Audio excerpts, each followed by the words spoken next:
ඔයාලා හැමෝටම සුබ දවසක්. දෙස් විදෙස් අලුත්ම තොරතුරු දැනගන්න දැන්ම වටින් ගොඩින් නාලිකාව සබස්ක්‍රයිබ් කරන්න. බෙල් සලකුණ ක්ලික් කරන්නත් අමතක කරන්න එපා. විදේශගත ඔබට ඡන්දය ලබා දීමට අවශ්‍ය කරන පාසුකම් සලසලා ඊට අවශ්‍ය කරන නෛතික තත්ත්වය ඇති කරගන්න. මගේ වයෝවෘද්ධ කාලය තුල විශ්‍රාම වැටුපක් ලබා ගැනීම ඒ පිළිබඳව අපි දැනටමත් මැදිහත් වෙමින් තියෙනවා. විදේශගත ශ්‍රී ලාංකිකයන්ගේ ඡන්ද අයිතිය ගොඩක් කාලයක් බලාපොරොත්තු වෙන සිට දෙයක්.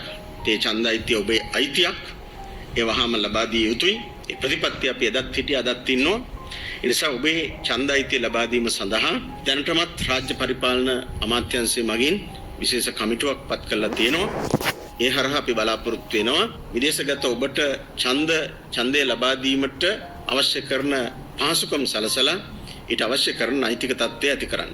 මැතිවරණ කොමිසමත් හරහා පෞද්ගලික දවස්වල එක්සත් ජාතීන්ගේ සංවිධානයේ යම් කණ්ඩායමකුත් ලංකාවට ආවා. මේ මැතිවරණ ක්‍රමයේ පිළිබඳ සාකච්ඡා කරා.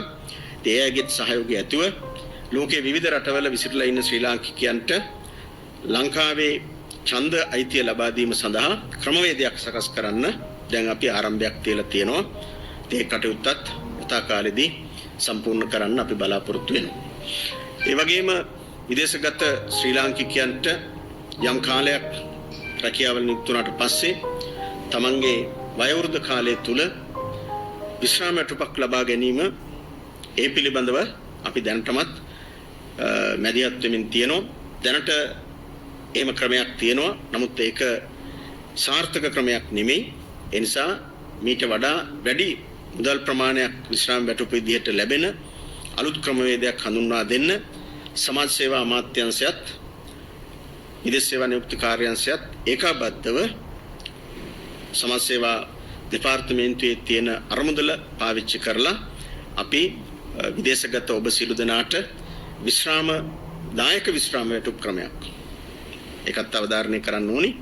දායක විශ්‍රාම වැටුප් ක්‍රමයක් හඳුන්වා දෙන්න අවශ්‍ය කරන නෛතික සම්පාදනයන් සිදු කරමින් තියෙනවා. වසර 40ක් පිරෙන මේ වසර තුල අපි විදේශගත ඔබ වෙනුවෙන් ඔබේ ඡන්ද අයිතිය ලබා දෙන්න, ඔබේ විශ්‍රාම වැටුප ලබා දෙන්න කිසිදු ආකාරයක මුදල් වංචාවකට හසු නොවි විනිවිද පේන ආකාරයට විදේශගත රැකියාවලට යන්න අවශ්‍ය කරන පහසුකම් සලසා දෙන්න උපරිමයෙන් මැදිහත් වෙනවා. අලුත්ම තොරතුරු දැනගන්න දැන්ම අපගේ නාලිකාව සබස්ක්‍රයිබ් කරන්න. ඔයාලට සුබ දවසක්.